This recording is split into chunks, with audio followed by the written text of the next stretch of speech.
all the magic happens on the software side. The EV adoption is moving really quickly, and there's so much which we need to kind of develop and figure out and innovate on right now. So we have to invest quite a lot into the technology side. We want to come in early when the markets are getting developed, so we can deploy our software out on the charging stations and then grow with the customers together. It needs to be as seamless as fueling your car or turning on the light at your home. And that's the experience we're going for, like just plugging in the cable, everything is kind of taken care of. If we can have a fleet of millions of cars actually being able to run the power grid when it's needed, that would be amazing. Welcome to Opportunity Miami, where we spotlight a lot of bold ideas and bold leaders. Today we're talking about attracting talent and attracting companies to Miami. I can't think of a better person or company to lead that conversation. Thank you so much, Casper, from Monta, CEO, for coming to join us to have this conversation. Thank you very much for having us. So when we talk about Miami, we're pretty bullish to say that we feel like the future arrives faster than anywhere else in the world. And welcome here, not only from Copenhagen to Miami, but tell us how Miami's treating you. So Miami is very good. It's been here for a year now. I have a wife and two small kids, and they really enjoy it. So we're settling nicely. So for our listeners today that are listening and hearing about Monta, tell us about your story. Why was it founded? And then more importantly, what problems are you looking to solve? So my background has been within like computers from the start. I'm originally an electrical engineer, which went into software and then built a lot of mobile apps over the last 10 years. But then in 2020, I stumbled upon the idea for Monta.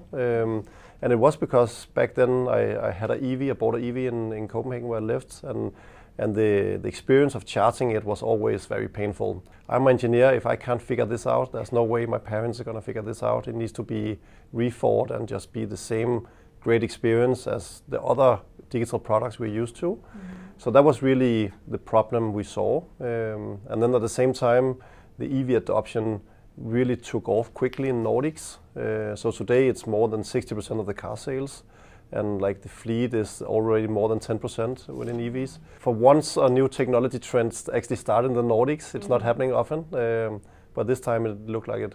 We're really happy to have you in Miami. I often joke about that from Copenhagen to Wynwood is about 4,866 miles on a direct flight. Why Miami when you thought about scaling the company? Why Miami? So some of the things we looked at was that we wanted something on the East Coast for time zone reasons. So in my old firm, we had time zones from New York to Japan. It was really painful to live through. So I was like, let's shorten it as much as possible. So we really only looked at East Coast. We have a lot of hardware. We have electric cars. We want a more warehouse feeling where we can drive a car into the office and actually have hardware and all that. We don't necessarily want to be in a fancy office in a skyscraper somewhere. And then me and one from my team visited here last year, and then we got introduced to Wynwood, and after walking around it, I think we checked 10, 15 offices within a day. We were like, okay, this seems like a really good place. And then there was one other Danish startup, Vio, which moved here a few years back and recommended it. So from a business point of view, like Florida was also one of the states which had the biggest EV adoption as well. So there was also a natural like drag towards that from that point of view as well. And then the kind of business we sell into other businesses, and they are all over the markets. They're very rarely actually in the center of the big cities. So like customers for us could be spread across many places. So then we decided based on what we believe would be like best for our company, and we learned over the years as well that if we pick a nice place, then we can attract talent also from Europe coming over here on visits, and that brings culture. And good culture, that's important for building up a new venture. Since your inception, you've raised over 150 million, 90 million alone this year. Tell us and tell the audience why funding supports scaling and what's next for Monta. The EV adoption is moving really quickly, and there's so much which we need to kind of develop and figure out and innovate on right now. Country to country, there's very big differences on how how it's done on the regulatory side, how payments are done. So we have to invest quite a lot into the technology side, and that's really the main driver for us taking in a lot of funding. Second to that, it's we want to come in early when the markets are getting developed, so we can deploy our software out on the charging stations and then grow with the customers together. So that's why we've been aggressive on fundraising and growing and expanding. So now 14 countries, both in Europe and here in North America. How does Monta fit into continuing to scale that and getting there? Because it's not just hardware, right? You got the warehouse, you can drive the car in, but it's software that's driving a lot of the innovation. Tell the audience a little bit more about that. So our main investment is into the software side. We work with all the hardware manufacturers. More than 700 different charging stations are supported today. But all the magic happens on the software side. That's what we see. So it's everything from like connecting the charger to the car and getting the charging sessions going, the payment solution around it, but it's also a lot of things around energy management. When you have a lot of charging stations at the same sites running, you have to kind of distribute the energy to the cars who can actually take most energy. And you can also use that flexibility back in the power grid. When we say Miami, the people that are from Miami, we call ourselves the Magic City. So when you said the magic happens in software, it's a perfect segue to around what really makes the magic for the city is really the people.